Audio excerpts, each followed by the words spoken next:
बिस्मिल्लाहिर्रहमानिर्रहीम। Dear students, अस्सलाम वालेकुम। एक ख़ास टॉपिक के साथ फिर इजाज़ मोहम्मद हाजिर हुआ हूँ। तो देखिए, हमने इससे पहले दो इंतहाई इम्पॉर्टेंट डिवाइस के बारे में तज़किरा किया हुआ है। एक था जनरेटर, दूसरा इससे पहले वाला जो लेक्चर है उसमें हमने एसी मोटर के बारे में बात की है। जनरेटर और जो मोटर है ना, वर्किंग देखें तो बिल्कुल उलट है। जनरेटर में हम क्या करते हैं, मैकेनिकल एनर्जी को इलेक्ट्रिकल एनर्जी में कन्वर्ट करते हैं, जबकि मोटर में इसके बरक्स हम क्या करते हैं, हम इलेक्ट्रिकल एनर्जी को मैकेनिकल एनर्जी में कन्वर्ट करते हैं। ऐसा ही है ना। अब हमारा यहाँ पर आज की जो टॉपिक है वो बहुत सारे स्टूडेंट्स में कंफ्यूज भी रहते हैं, कंफ्यूज होते हैं कि बैक ईएमएफ का क्या मतलब हो सकता है। देखिए, अगर फर्ज करें ये एक डीसी मोटर का एक सेटअप है, फिर मैं आपको समझाऊंगा बैक ईएमएफ किसे कहते हैं। ये एक डीसी मोटर है। ये जो एक मोटर समझ लीजिएगा, फर्ज करें ये जो मोटर है उसको हमने एक करंट सोर्स के साथ अटैच किया हुआ है। इस करंट सोर्स का जो अप्लाइड वोल्टेज है इस सर्किट के लिए वो है V। जैसे ही आप इधर से स्विच को क्लोज करेंगे तो करंट यहाँ से स्टार्ट होगा। इनिशियली करंट बिल्कुल नहीं था, तो करंट इधर से बहुत तेजी के साथ पास होगा। जब इधर से करंट पास होगा तो हम इसको एक करंट कैरिंग कॉइल कह सकते हैं। अब अगर ये करंट कैरिंग कॉइल होगा तो हमने टॉपिक पढ़ रखा है टॉ on a current carrying coil in magnetic field. Magnetic field के अंदर कोई कॉइल हो, वहां से करंट पास हो रहा हो तो कॉइल रोटेट करने लग जाते हैं। Tau is equal to NABI cos theta. Formula आपको याद होगा, tau is equal to NABI cos theta. इसमें एक टर्न इफेक्ट पैदा होता है, कॉइल तेजी के साथ रोटेट करेगा। अब ये जो कॉइल है वो अगर तेजी के साथ रोटेट करता रहेगा, जो कि मैग्नेटिक फील्ड के अंदर है, ये बहुत तेजी के साथ रोटेट करता रहेगा यूं। तो हमने फेराडे लॉ भी तो पढ़ रखा है। फेराडे लॉ के मुताबिक अगर ये कॉइल मैग्नेटिक फील्ड के अंदर रोटेट करेगा तो इसके फ्लक्स में भी चेंज आएगी। देखिए, पहले फ्लक्स मैक्सिमम था, फिर मिनिमम होगा, फिर मैक्सिमम होगा, मिनिमम होगा, मैक्सिमम, मिनिमम, जो भी हो फ्लक्स में चेंज तो आ रहे हैं ना। फ्लक्स में अगर चेंज आ जाए तो हमने देखा कि इसमें एक तो अप्लाइड वोल्टेज है, इनिशियली इसका वोल्टेज V के बराबर ही होगा, मगर जैसे जैसे ये रोटेट करने लग जाएंगे, तेजी के साथ रोटेशन इसका शुरू हो जाएगा, इसके फ्लक्स में चेंज आएगी, तो इसके अंदर एक और ईएमएफ पैदा हो जाएगा और उस ईएमएफ को बैक ईएमएफ का नाम देते हैं। बैक ईएमएफ क्यों नाम दिया? इसलिए नाम दिया ये जो सर्किट है, ये जो करंट सोर्स है, इस कॉइल में मौजूद, फर्ज करता हूं, करंट को इस डायरेक्शन में पास कराना चाह रहा होगा, एंटी क्लॉकवाइज डायरेक्शन। तो इसमें जो बैक ईएमएफ पैदा होगा, बैक ईएमएफ को मतलब है इस कॉइल में मौजूद जो चार्ज है ना, वो जो मूव कर रहा है, मूविंग चार्ज, उसको बाहर से इस मैग्नेटिक फील्ड की वजह से इसको एक और एनर्जी मिलेगी। उस एनर्जी को बैक ईएमएफ कहते हैं। वो इस करंट को एंटी क्लॉकवाइज नहीं बल्कि क्लॉकवाइज मूव कराना चाह रहा होगा। इसीलिए इस ईएमएफ का नाम क्या रखा है इन्होंने? Back EMF. तो अप्लाइड वोल्टेज की बिल्कुल अपोजिट डायरेक्शन में होगी। इसका मतलब जाहिर सी बात है, इनिशियली जब हम स्विच को ऑन करेंगे तो करंट बहुत तेजी के साथ फ्लो कर रहा था। जैसे ही कॉइल रोटेट करने शुरू हो जाएगा तो उस सूरत में हमारे जो कॉइल है उसके फ्लक्स में चेंज आएगी, तो उसमें ईएमएफ पैदा होगा, करंट को अपोजिट डायरेक्शन में मूव कराना चाह रहा होगा। तो करंट की जो रफ्तार है, आप खुद भी सोचें क्या उतना ही रहेगा? एक बंदा इधर से, पहले कोई भी एक बॉक्स है यहाँ पर, इस बॉक्स को देखिए, ये बॉक्स है और आप है, ये आप है, आप इस पर 10 न्यूटन फोर्स लगाएंगे, ये डिस्प्लेस हो रहा होगा। मगर एक आपका कोई दोस्त है, छुप के यहाँ से भी कोई फोर्स लगाएंगे तो क्या उसी रफ्तार से, चले फर्ज कर मैं 3 न्यूटन ही सही, क्या इसी डायरेक्शन में मूव करेगा? क्या उसी रफ्तार से आगे मूव कर सकता है? नो। इस बॉक्स को, इसकी बॉक्स की जो मूवमेंट है उसको आप करंट समझ लीजिए। तो ये जो इतना तेजी के साथ पहले मूव कर रहा था, जैसे अपोजिट डायरेक्शन में कोई इसको एनर्जी मिलेगी, फोर्स मिलेगा, तो उसका रफ्तार क्या होगा? स्लो डाउन होगा। तो बैक ईएमएफ की वजह से भी करंट की जो वैल्यू है वो यकीनी बात है क्या होगा? कम होता जाएगा। इसलिए मैंने बाहर लिखा है, देखे, when the coil of motor rotates with magnetic field then इधर 3 मरतबा आया, there will be a change in magnetic flux as well, which induces EMF in the coil, which is opposite to source EMF. ठीक, source voltage भी कह सकते हैं। This EMF is known as back EMF. Back EMF हमेशा flow या magnitude of current को limit करता है। अब चाहे तो इसका एक मैथमेटिकल रिलेशन भी छोटा सा, बहुत ही आसान सा निकाल भी सकते हैं। इस मैथमेटिकल रिलेशन में जो बाहर से जो सोर्स वोल्टेज है, अप्लाइड वोल्टेज, उसको मैं वी से रिप्रेजेंट करता हूँ। कॉइल रोटेट करेगा तो इसमें आपने कहा एक बैक ईएमएफ पैदा होगी, उसको मैं ई से रिप्रेजेंट करता हूँ। तो नेट वोल्टेज क्या होगा, टोटल वोल्टेज करंट को मूव करने के लिए ना, करंट आई को मूव करने के लिए, कॉइल के रेजिस्टेंस आर है, मूव करने के लिए जो टोटल वोल्टेज निकालना हो तो हमारे जो सोर्स वोल्टेज में से यकीनन बैक ईएमएफ को माइनस करना होगा। बिल्कुल इस तरह, जिस तरह टोटल फर्ज करें ये जो बॉक्स है आगे मूव करने के लिए कितनी फोर्स मिल रही है, तो इसमें से इसको माइनस करेंगे तो यकीनन कितना होगा, 7 न्यूटन होगा। एग्जैक्ट यही सूरत हाल यहाँ पर भी है। अप्लाइड वोल्टेज में से ई को माइनस कर देंगे तो हमें टोटल ईएमएफ इस सर्किट के लिए मिल ही जाएगा, वी डैश। अब अगर V is equal to I R है ओम लॉ के मुताबिक, तो अगर टोटल वोल्टेज को V डैश मैंने रिप्रेजेंट किया, टोटल करंट को I से रिप्रेजेंट कर दूं, टोटल कॉइल के जो रेजिस्टेंस है उसको R से रिप्रेजेंट कर दूं, तो उस सूरत में V is equal to I R वाला फार्मूला इस्तेमाल कर सकते हैं। V dash is equal to I R. अब मैं क्या कर दूंगा, इसमें ये जो V डैश है V minus E is equal to I R लिखूंगा।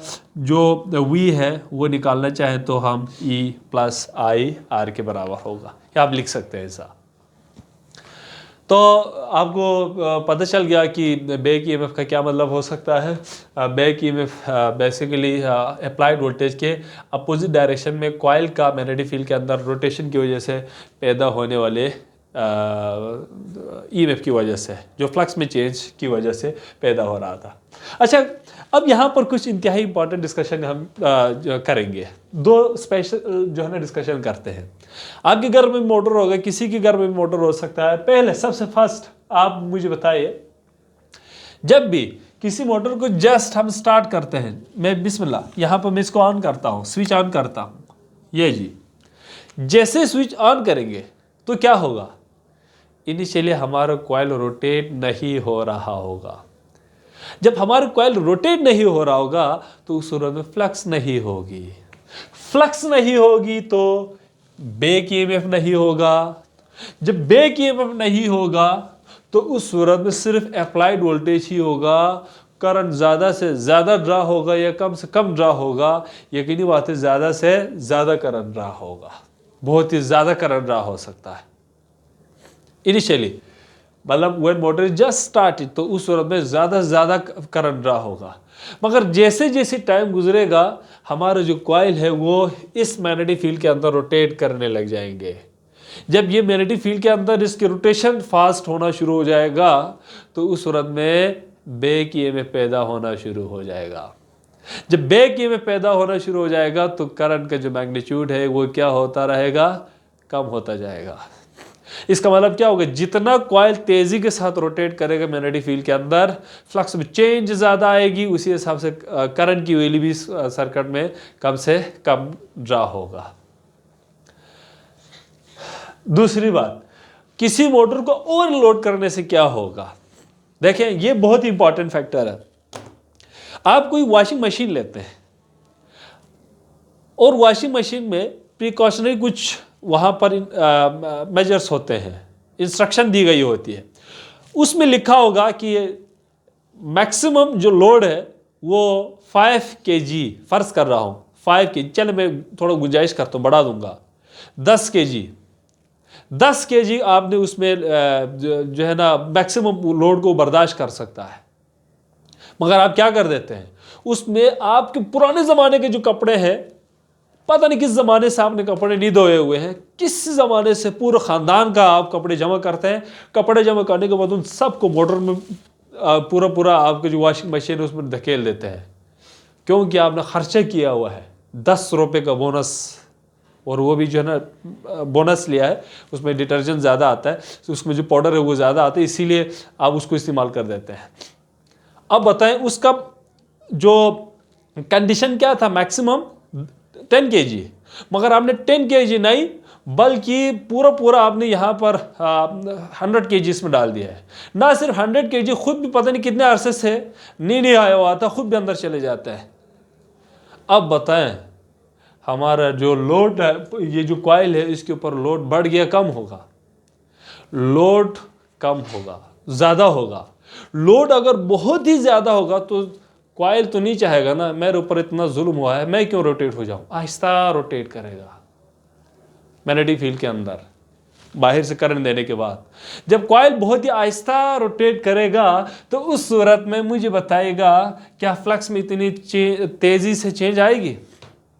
नहीं आएगी। फ्लक्स में चेंज कम होगी तो उस सूरत में उसमें बैक ईएमएफ भी कम से कम पैदा होगा। जब बैक ईएमएफ कम होगी तो करंट ज़्यादा ड्रा होगा, कम करंट ड्रा होगा। जाहिर सी बात है बैक ईएमएफ कम होगी तो ज़्यादा से ज़्यादा करंट ड्रा होगा, और हमारे जो कॉइल है वो इतने ज़्यादा करंट को बर्दाश्त नहीं कर सकते हैं। ज़्यादा करंट ड्रा होगा तो इतना ज़्यादा करंट ड्रा होगा कि हमारा कॉइल हीटिंग इफेक्ट की वजह से जल जाएगा। फौरी तौर पर आपने जला दिया, थोड़ा कंजूसी 10 रुपये की खातिर आपने पूरा काम बिगाड़ दिया। इस तरह जो पंखा है, फैन, जो सीलिंग फैन देखिएगा उसका जो विंग है वो एक लिमिटेड इसका विंग्स है। आप समझते हैं कि यार एक रूम में हम क्यों ना, बजाय कि हम एक रूम में सिर्फ जो 4-5 फर्ज करना कदर बड़ा सा रूम है, उसमें बजाय कि हम कोई 4-5 पंखे इस्तेमाल करने के सिर्फ एक पंखा इस्तेमाल करते हैं, उसका जो विंग्स है वो बहुत ही बढ़ा देंगे, इतना सा लंबा सा रखेंगे। अगर इतना लंबा रखेंगे तो कॉइल का लोड बढ़ गया। कॉइल का लोड बढ़ने से वंस अगेन फिर वही कैफियत होगी जो आपको मैंने बताया। क्या होगा? कॉइल का लोड अगर बढ़ जाएगा तो उस सूरत में यकीनी बात है कॉइल बहुत ही स्लो मूव करेगा, तो बैक ईएमएफ कम पैदा होगी। बैक ईएमएफ कम पैदा होगी तो करंट ज़्यादा से ज़्यादा पास होगा। ज़्यादा करंट ड्रा होने की वजह से आपको कॉइल जल जाएगा और कुछ नहीं होगा। इसी तरह कोई ग्राइंडिंग मशीन है, जूसर मशीन है, उसमें आपने पता नहीं कुछ ज़्यादा जज्बाती हो के उसमें कुछ ज़्यादा माल डाल दिया इसके अंदर भी, और ढक्कन भी बंद करके बहुत ही ज़बरदस्ती पैक करके आप रख देंगे, उसका लोड बढ़ जाता है तो उसका भी कॉइल बिल्कुल बैक ईएमएफ कम होने की वजह से, जहन में रख लीजिएगा, ज़्यादा करंट ड्रा होके ये जल सकता है। तो जो कंपनी जो प्रिकॉशनरी जो मेजर्स दे देते हैं, इन चीज़ों का भी आपको ख्याल रखना होगा ताकि जो है ना आपका जो डिवाइस है वो फंक्शनल रहे, हमेशा चलता रहे। तो आपको बैक ईएमएफ की इंपॉर्टेंस का भी पता चल गया होगा। बैक ईएमएफ ही है वो करंट को लिमिट करता है, तो हमारा जो डिवाइसेस वगैरह हैं वो महफूज भी रहता है इससे। उम्मीद है आपको हमारा आज का इंतहाई इंपॉर्टेंट टॉपिक समझ में आया होगा। एक नए लेक्चर के साथ फिर हाजिर होंगे, तब तक के लिए इजाज़ मोहम्मद को इजाज़त दीजिए। अल्लाह हाफिज़।